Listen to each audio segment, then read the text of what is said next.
Morning students, welcome to my online class.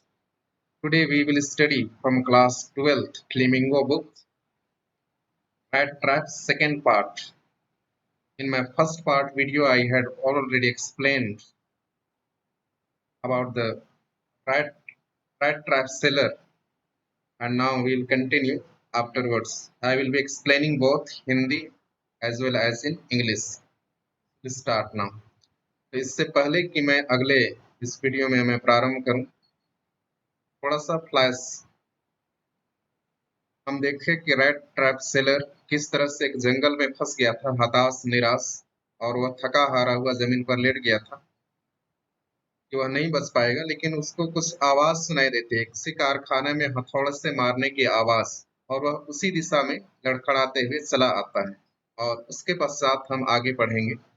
The Ramsjo ironworks which are now closed down were not so long ago a large plant with smelter, rolling mill and forge.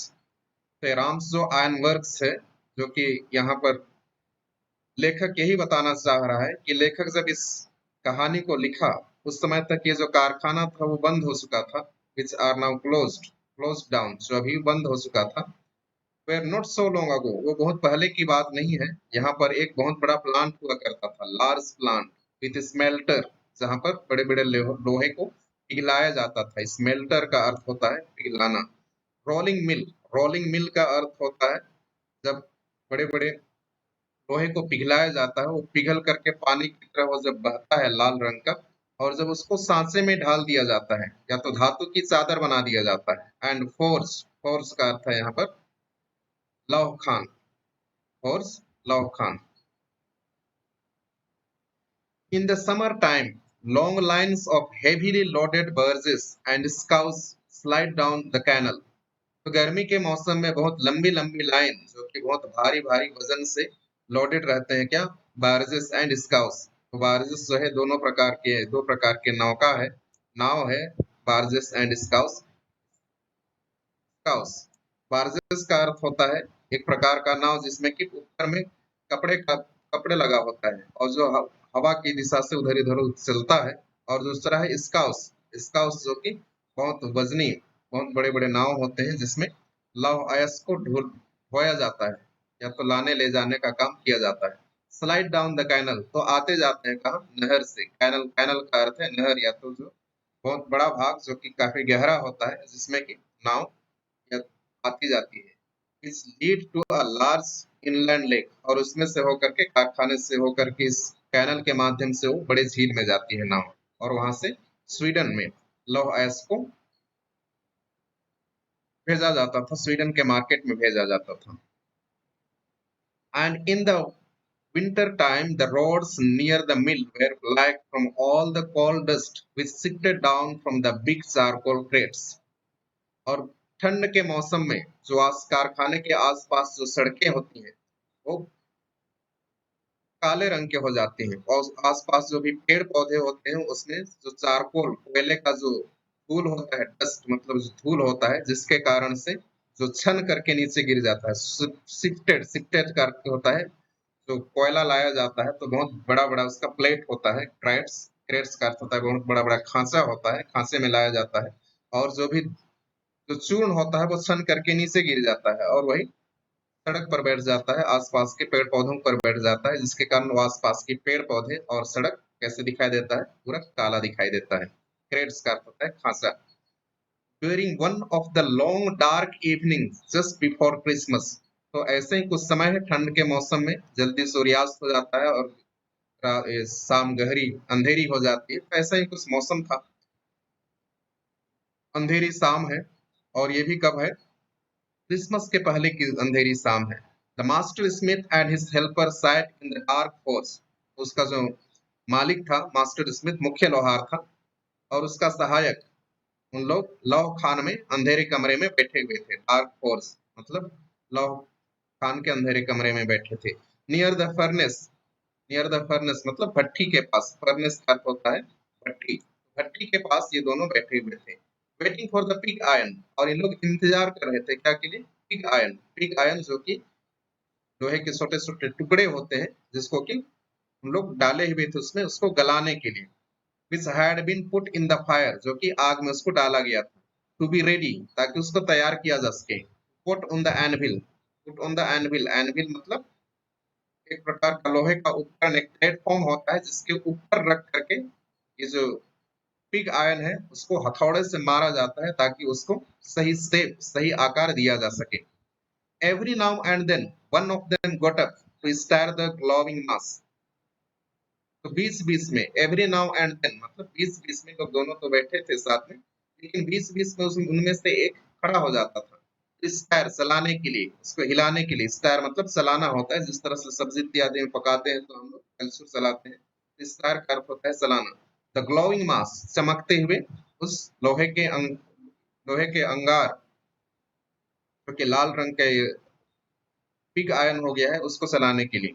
With a long ion बार, एक लंबे लोहे के छड़ से उसको हिला रहा था। Returning in a few moments, dripping with perspiration. और वो कुछ समय के बाद जब वो उसको चला करके कोई, जब इन दोनों में से कोई वापस आता था, रिटर्निंग, लौटते हुए, इन अ फ्यू मोमेंट्स, उसी क्षण में, ड्रिपिंग, चूते हुए, बूंद गिरते हुए। क्या का बूंद? विथ पर्सपिरेशन, पर्सपिरेशन का अर्थ है पसीना का बूंद उसके ऊपर से गिरते हुए।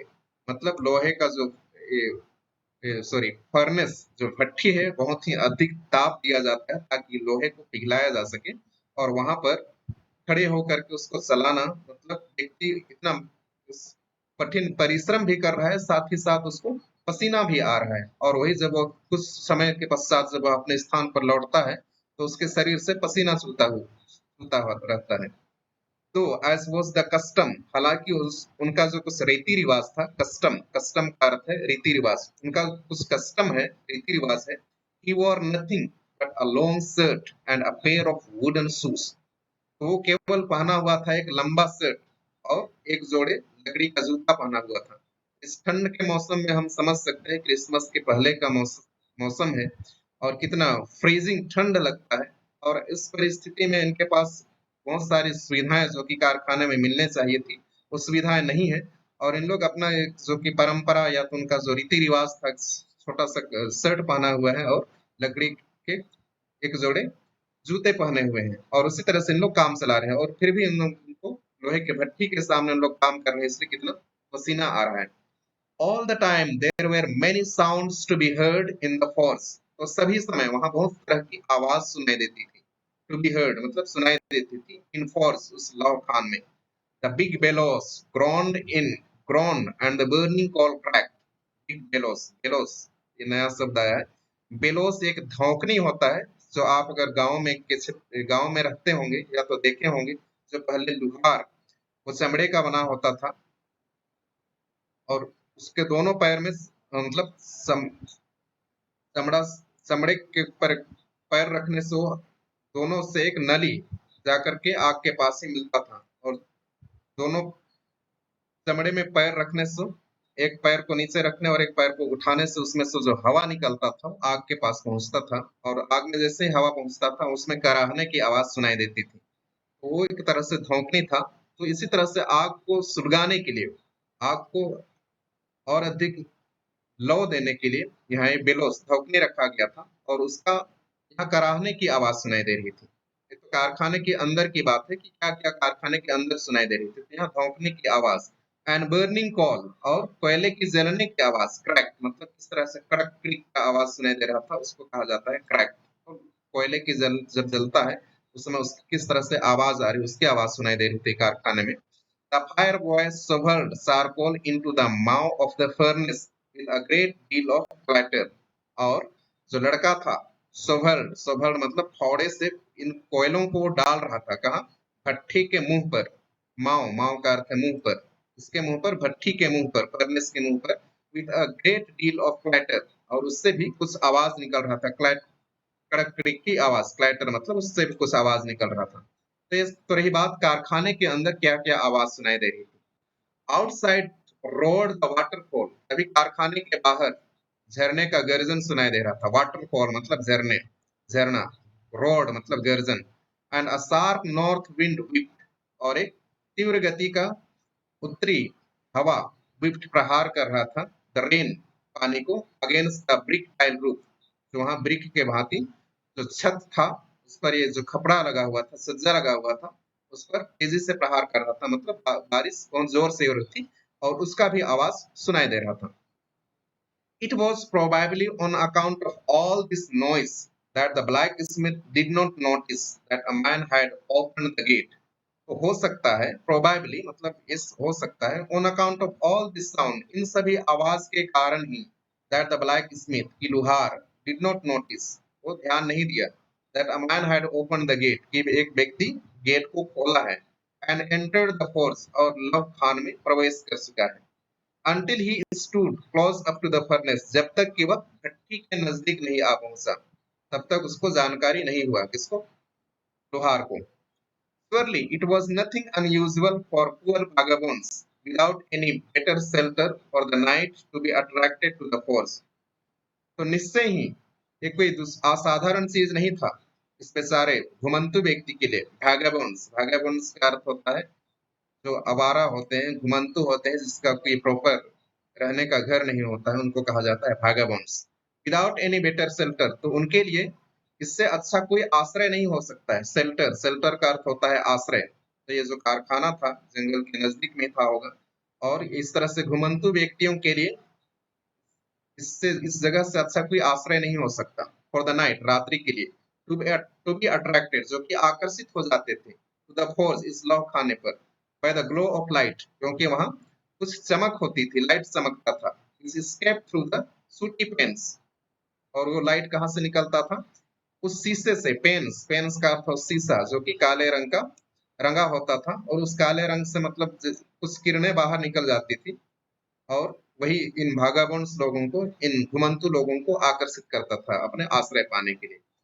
And to come, and to come in warm themselves, तो इन लोग यहाँ आ जाते थे, अंदर आ जाते थे अपने आप को गर्म करने के लिए। वार्म देमसेल्व्स, अपने आप को गर्म करने के लिए।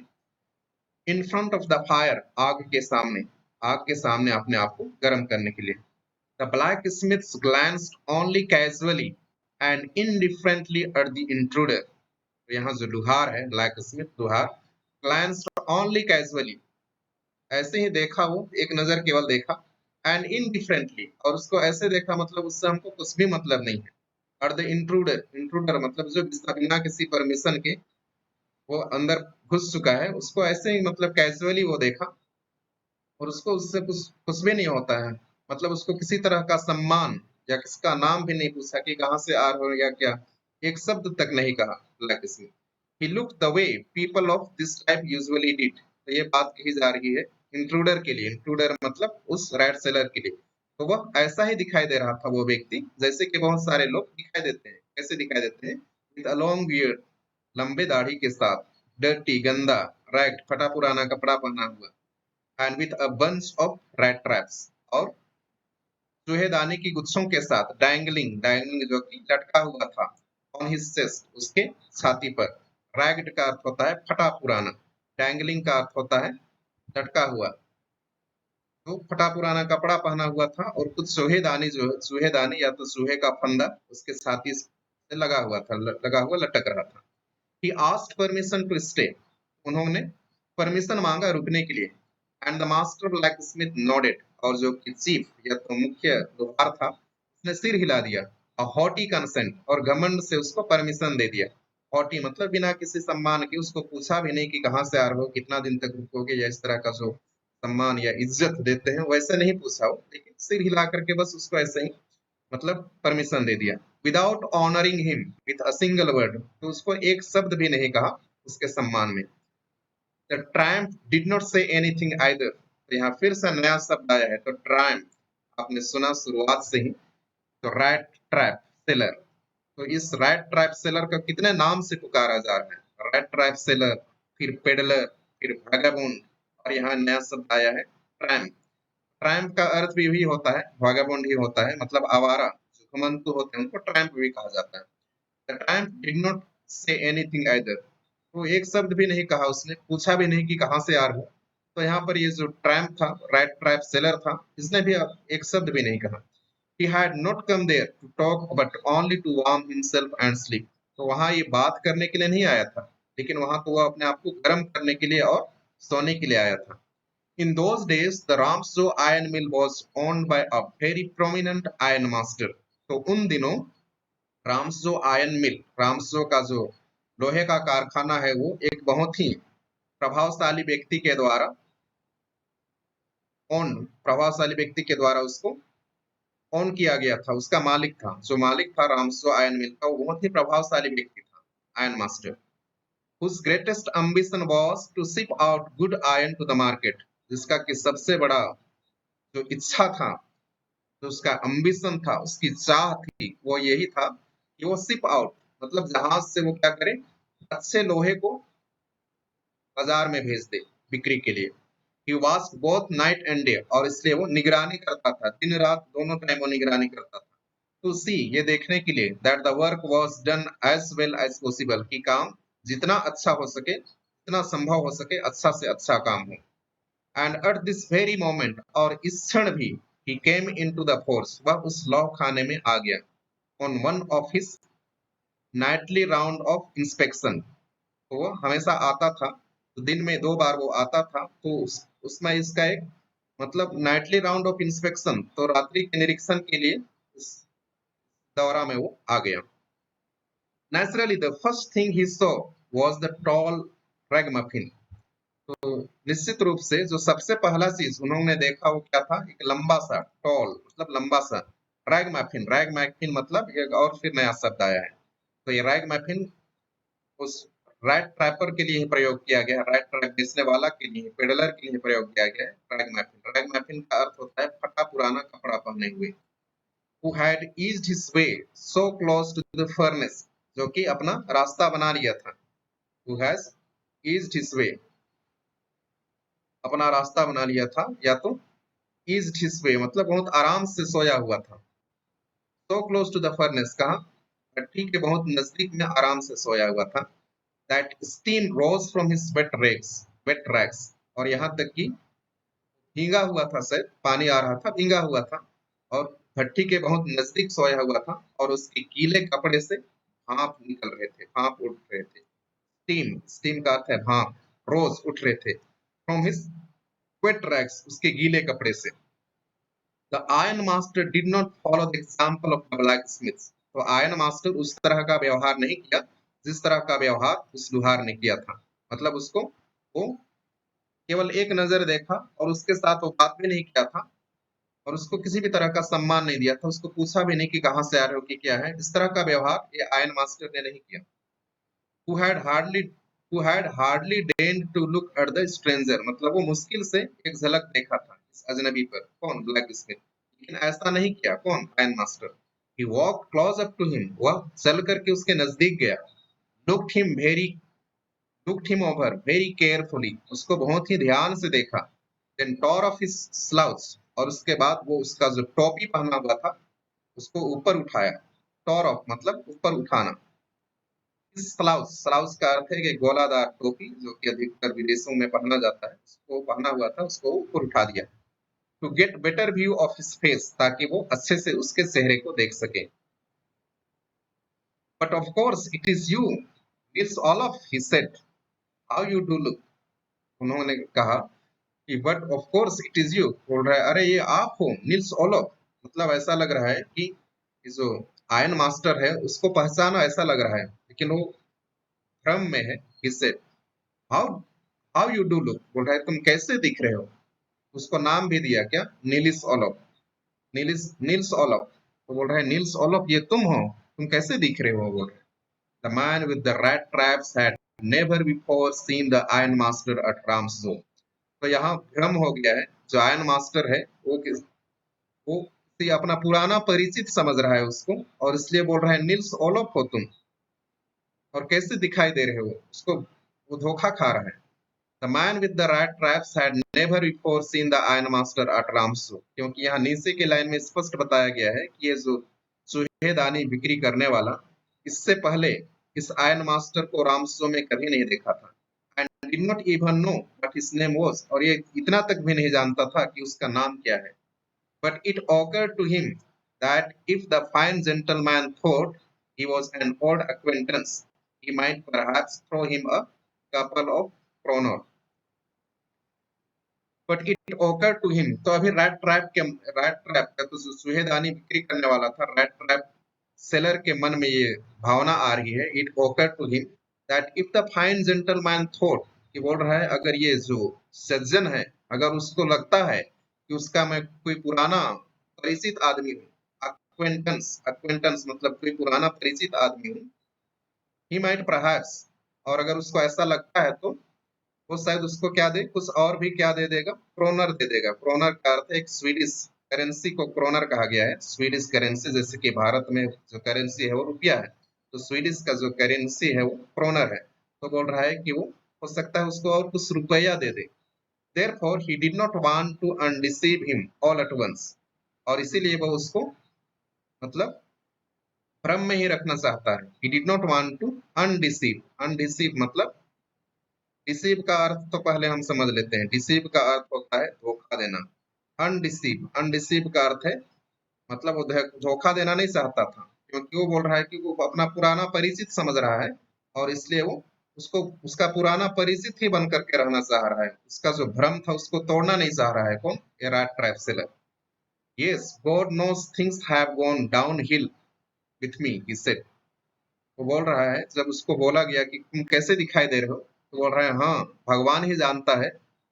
God knows things have gone down hill with me, कि कैसे मेरे साथ क्या गुजरा है। डाउन हिल मतलब मेरा क्या स्थिति है, भगवान ही जानता है। he said, उसने कहा, you should not have resign from the regiment, said the iron master. तो अभी तक उसको भ्रम है, और इसलिए वो अपना साथी, पुराना साथी समझ करके उसको बोल रहा है, you should not have resign मतलब तुमको त्याग पत्र नहीं देना चाहिए। फ्रॉम द रेजिमेंट, रेजिमेंट मतलब एक सेना की टुकड़ी को कहा जाता है, एक छोटा यूनिट होता है सेना की, उसको कहा जाता है रेजिमेंट। मतलब तुमको रेजिमेंट से त्याग पत्र नहीं देना चाहिए, he said, आयरन मास्टर ने कहा। दैट वाज द मिस्टेक, तो बोल रहा है वो तो तुम्हारी बहुत बड़ी गलती थी। If only I had still been in the service in the time, it never would have happened. और वो आगे कहता है कि अगर मैं उस समय नौकरी करते रहता, still I had been in the service मतलब मैं सेवा में रहता, या तो मैं भी उस समय एक सैनिक ही रहता, एट द टाइम उस समय, it never would have happened, तो मैं उस समय तुमको रिजाइन देने नहीं देता, मैं त्याग पत्र होने करने नहीं देता, तो ऐसा नहीं होता। Well, now of course you will come home with me, तो बोल रहा है ठीक है, अभी तुम मेरे साथ चलो, मेरे घर चलो, बोल रहा है। Now of course you will come home, तुम मेरे साथ अभी घर आओगे, विथ मी मेरे साथ, मेरे घर आओगे मेरे साथ। To go along up to the manor house and be received by the owner like an old regimental comrade, that however did not please the tramp. To go along up the manor house, go along up to the manor house, तो manor house क्या है? manor house, ये manor house जो होता है मतलब जो रिहायशी इलाके में, मतलब गांव के क्षेत्र में जो रिहायशी मकान होता है, गांव में जो रिहायशी मकान होता है उसी को मैनर हाउस कहा जाता है। मतलब जो धनी सुख संपन्न व्यक्ति रहते हैं, मतलब बहुत ही हाई फाई जो घर बनाए रहते हैं गांव के इलाके, उसी को मैनर हाउस कहा जाता है।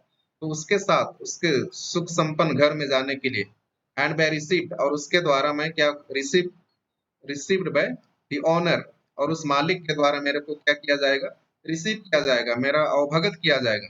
Like an old regimental comrade, उसके अपने एक पुराने सेना के सहपाठी की तरह, अपने पुराने सहपाठी की तरह, मतलब वो मेरे को अपने घर में इज्जत देगा, मेरे को रिसीव करेगा।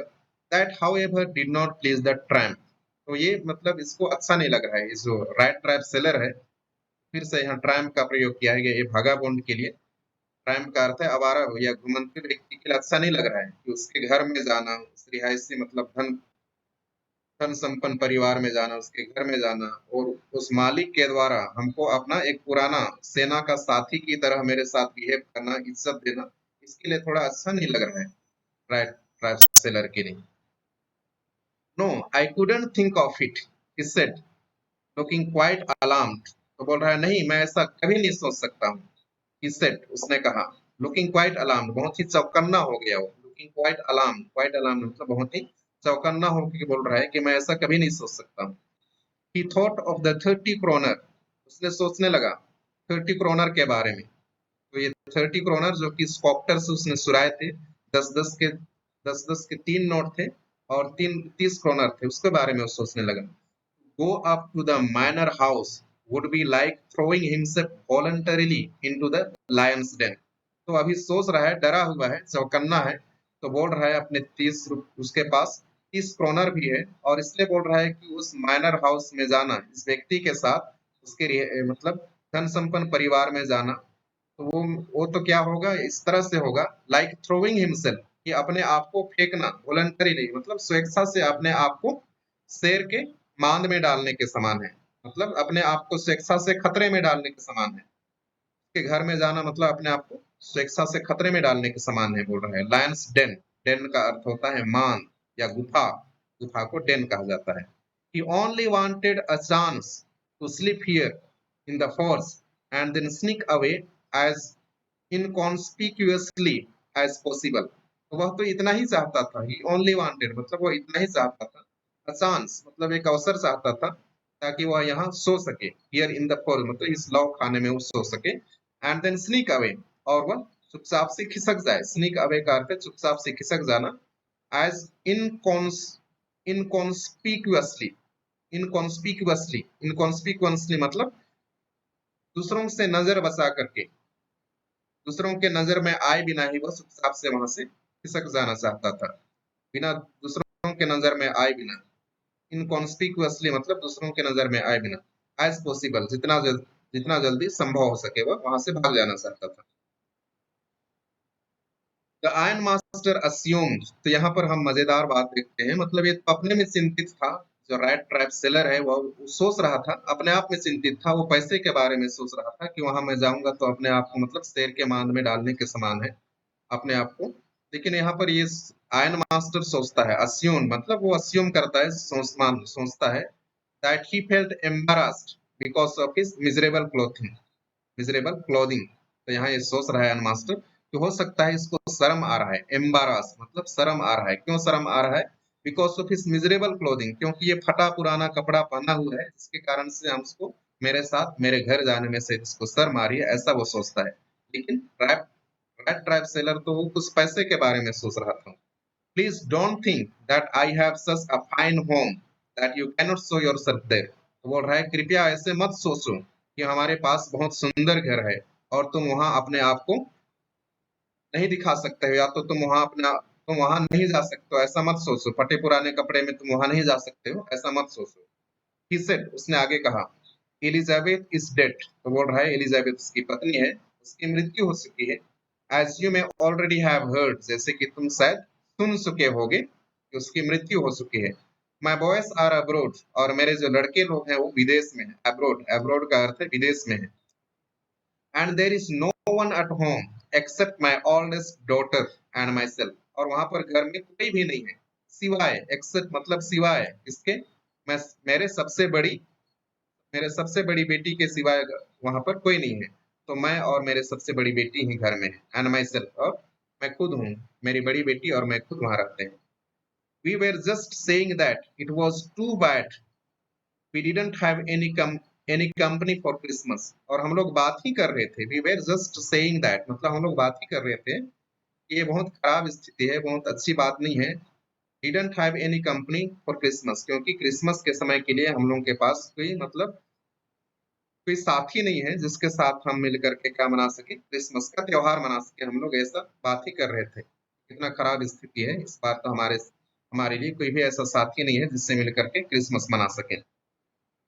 Now come along with me, तो अभी मेरे साथ आ जाओ, and help us make the Christmas food disappear a little faster, और हम सभी को मदद करो, हम लोगों की ये जो क्रिसमस का त्योहार है, क्रिसमस पार्टी है, उसमें भाग लेकर के हम लोगों के सहयोग देने के लिए, हम लोगों का सहयोग देने के लिए आपको मदद करो।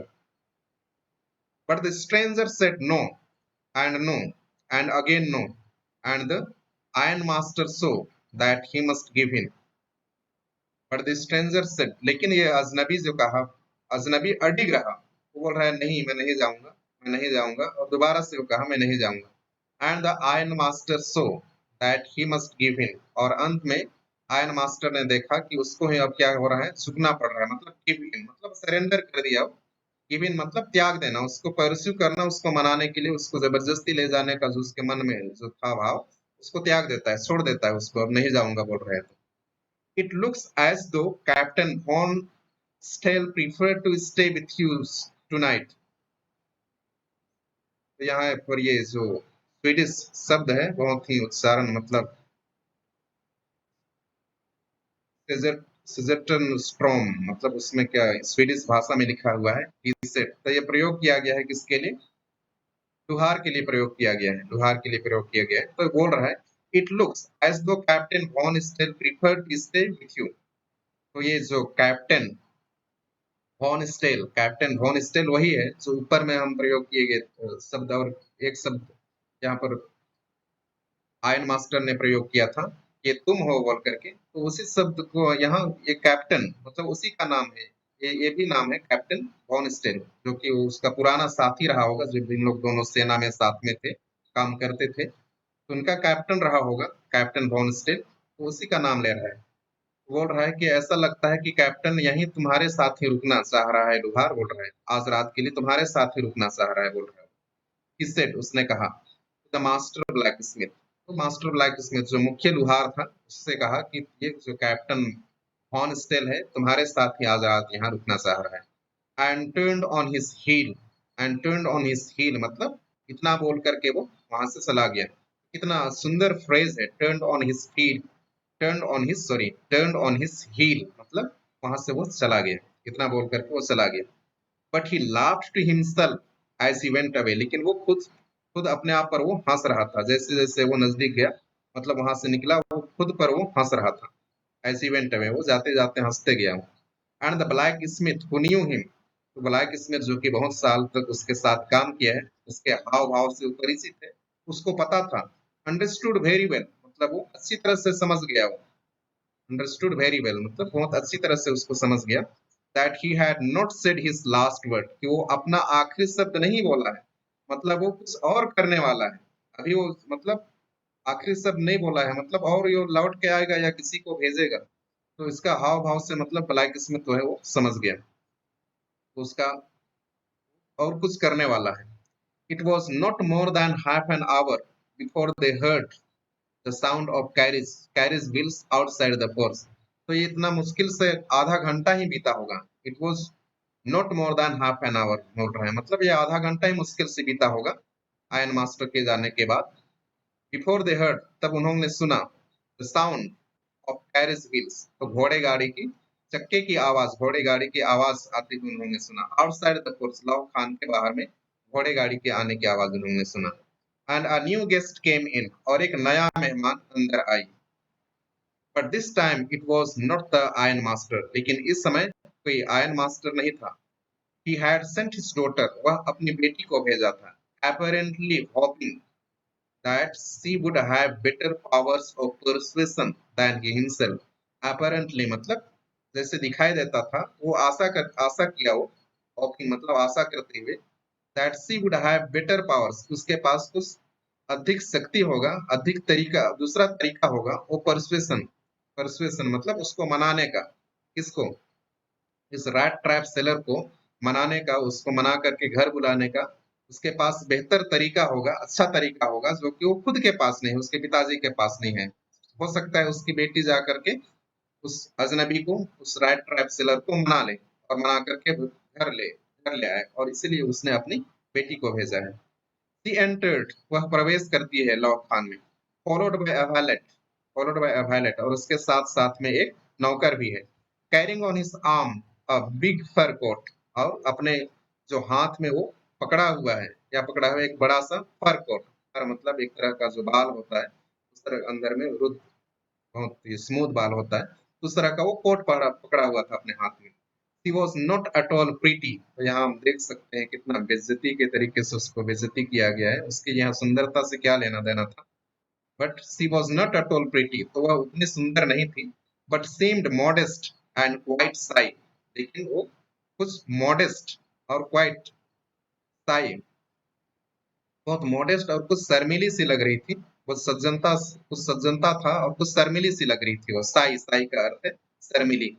इन the forest everything was just as it had been earlier. तो उस लौ खान में सब कुछ वैसा ही था जैसे कि पहले था। पहले मतलब जब उसका पिताजी आया था, इन द इवनिंग, शाम को। The master black Smith and his apprentice still sat on their bench. तो जो मुख्य लोहार था, मास्टर ब्लैक स्मिथ, मुख्य लोहार, एंड हिज अप्रेंटिस, और उसका जो प्रशिक्षु था, अप्रेंटिस का अर्थ होता है प्रशिक्षु, जो कि पूरा तरीके से वो परफेक्ट नहीं है लेकिन कुछ सीख रहा है, वो काम सीख रहा है, उसको कहा जाता है अप्रेंटिस।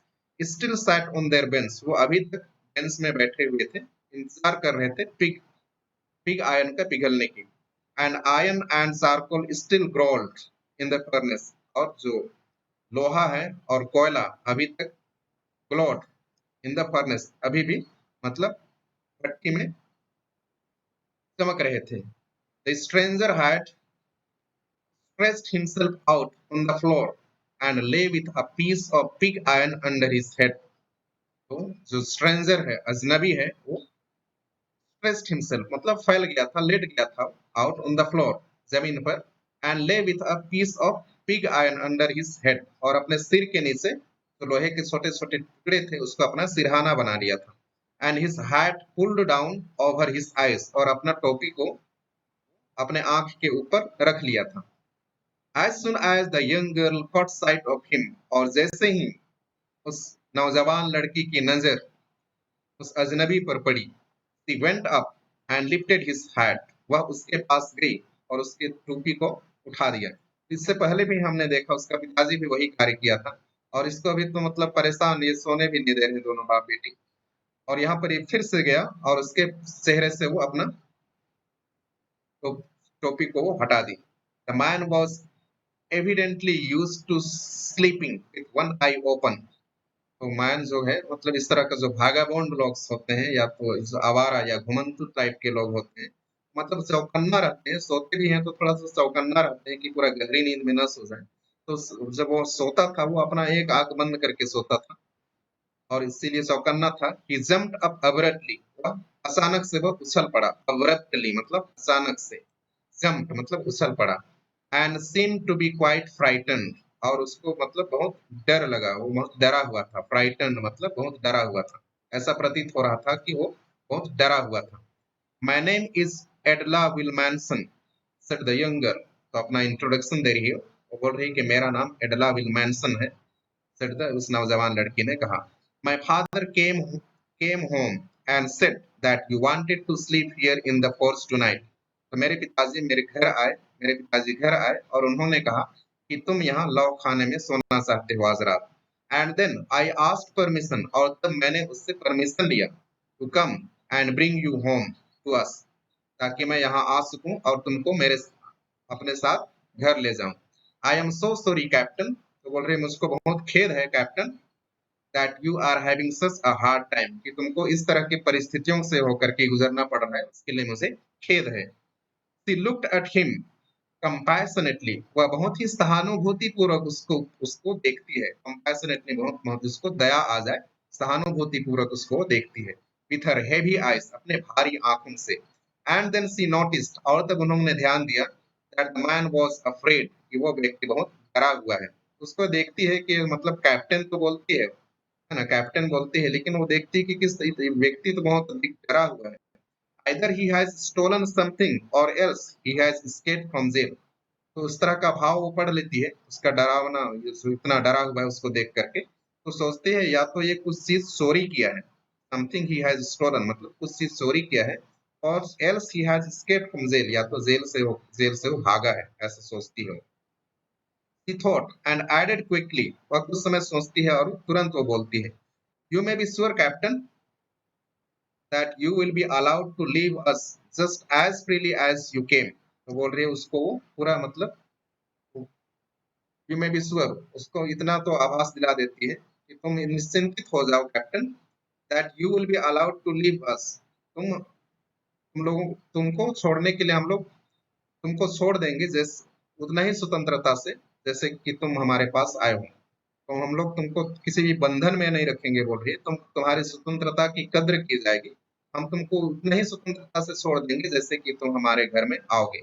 हम लोग तुम्हारे ऊपर किसी भी तरह का बंधन नहीं रहेगा, बोल रही है।